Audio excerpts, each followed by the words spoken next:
you want to grow on social media and actually get more followers, you need to learn how to tell better stories. Today, I'm going to show you the 5 best storytelling frameworks that are going to instantly get you better engagement and more new people discovering you. And no, I'm not just talking about making better hooks. That's generic advice, and it only accounts for about 5% of what actually works and what I'll be showing you today. By the way, my name's Clay, and I grew this YouTube channel to over 280,000 subscribers off just 40 videos because I know how to tell good stories. So with that said, I think the best way to get started is to show you a good story. Another example, I'm in the 5th grade, and I'm in a poetry contest in school. Poetry contest. I come home, I go back to my room, work on a poem, come back, show Mom. She looks at it, she goes, that's okay. Go back and try some more. I go back to my room, try it again, come back. She says, that's okay. Try it again. Go back. Come back one more time. She's like, that's okay.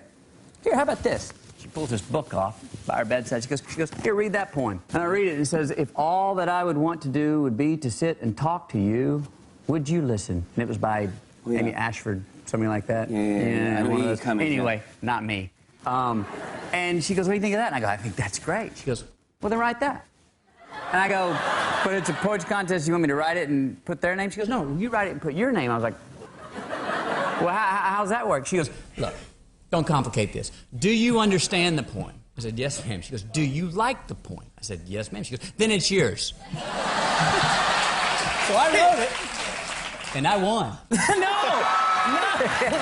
It's no secret that Matthew McConaughey is one of the best storytellers in the game. But the reason his stories are so good is because he follows the same 5-step framework. And I promise, if you do this in your content, it is going to make a massive difference. So here's the framework. You're going to want to write 5 lines. The first line is going to be titled The Situation. This is the starting point. Where are we? What's happening? And how does the world look around us? In Matthew's story, he's a young boy entering a poetry contest. The second line is about the desire. What does the character want to achieve?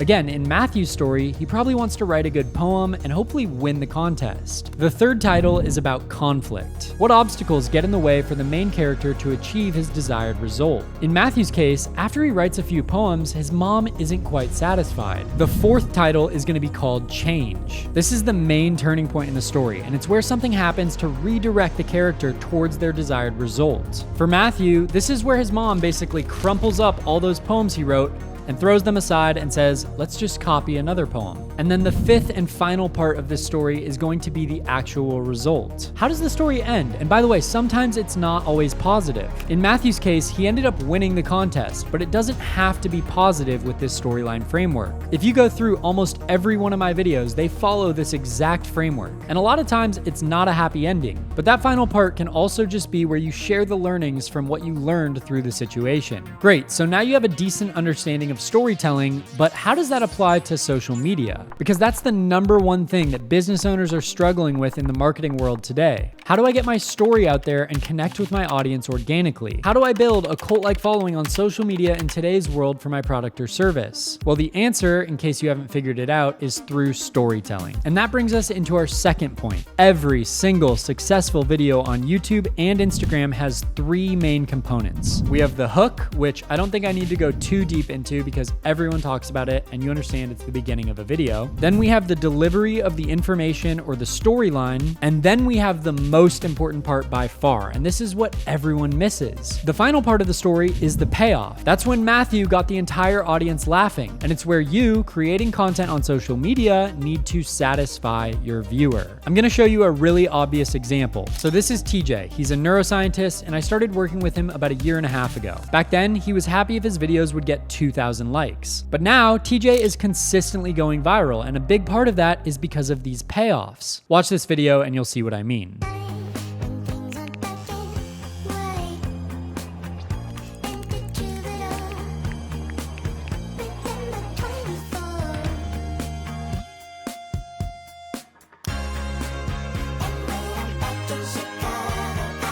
Now the video was okay, there wasn't any narration or anything like that, but the reason it went viral was because at the end, your emotions went like this. And that is the art of satisfying the viewer. I've grown multiple Instagram accounts of my own to millions of followers, and the content that always does the best and goes the most viral is the content with the biggest payoff. And one of the best ways that we can satisfy the viewer like that is to tell good stories. And that brings us to point number 3. What if I told you that on Instagram and YouTube, every story you experience has almost 3 storylines going on. We have the verbal story, which is what is being said. We have the visual storyline, which is what is being shown on screen. And then we have the audio story, meaning sound effects like this and background music that actually matches the vibe like the song you're listening to now. As someone who's trying to make money from social media, your job is to make what you're talking about seem more interesting than it actually is. Because chances are it's probably a little bit boring. If you notice, in every one of my videos, we try to use cool motion graphics and make this boring topic of social media marketing seem more interesting. Doesn't always work, but if we're doing a good job in this video, please hit the like button below. I want to show you an example of when the verbal, visual, and audio storylines all work together. So this video is from another client of mine. I don't want to show his name yet because he's still growing and in the embryonic stage, but literally 37 days ago, he had less than 3,000 followers, and now he's at almost 13,000 followers. This video now has 106,000 plays, and I'll just play the first few seconds. If you're 18 right now, here's how much of your life you actually have left.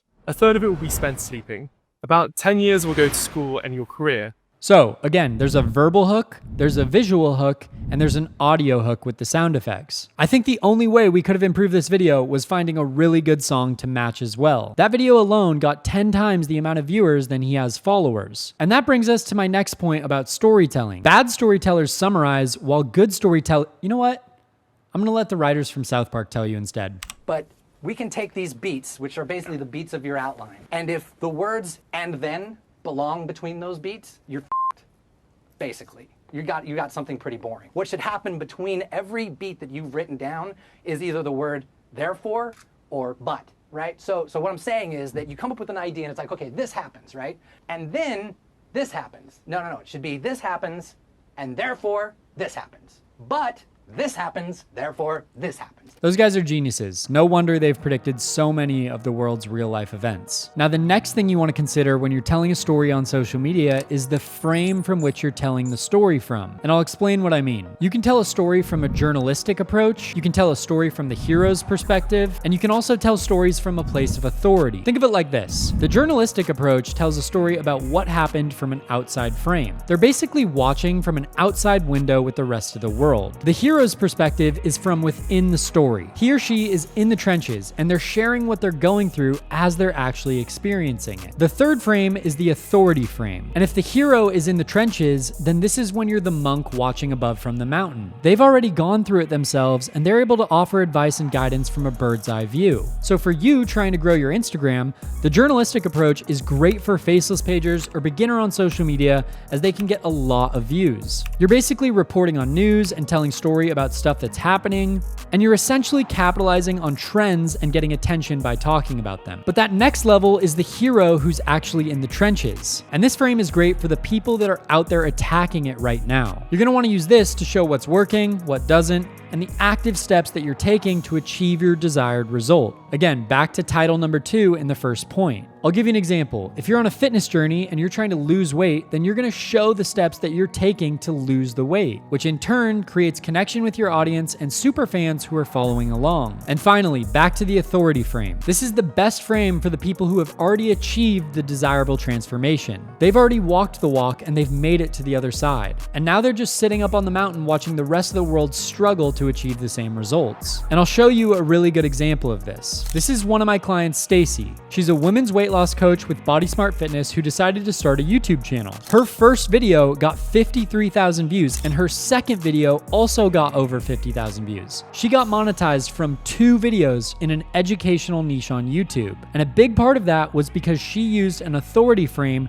to communicate her story. She had already lost the weight, and now she's teaching other people to do the same. And now for the final point of my storytelling frameworks. Storytelling does not only apply to video. It also applies to carousels and single slide posts. And in the spirit of good payoffs, if you're still here watching, I'm actually gonna let you in on a little secret. When you can tell a good story and deliver good information through carousel posts, you can actually go more viral than using Reels. Look at this post that I just put up on my Instagram account, Repute Forge. It's a simple carousel from just 2 days ago, but it already has over 67,000 likes and 40 48,000 saves. That post alone is already responsible in 3 days for over 13,000 new followers. And I've been using carousel posts to grow on Instagram for years. Here's another post I made on an account that I sold that got over 255,000 likes. As you can see, I'm visually and verbally storytelling throughout this post, and then the final slide is a call to action to an app I developed that also was acquired. That's a story for another time, but if you're a business owner, you probably see the power in this and see where I'm going with this. So while everyone else is arguing about Reels, I'd argue that carousels and single slide posts are even more powerful if you're a business owner. So that's it. Now you know how to tell a good story, and before I ramble too far away from this payoff, I should end the video. So with that, I will see you on the other side.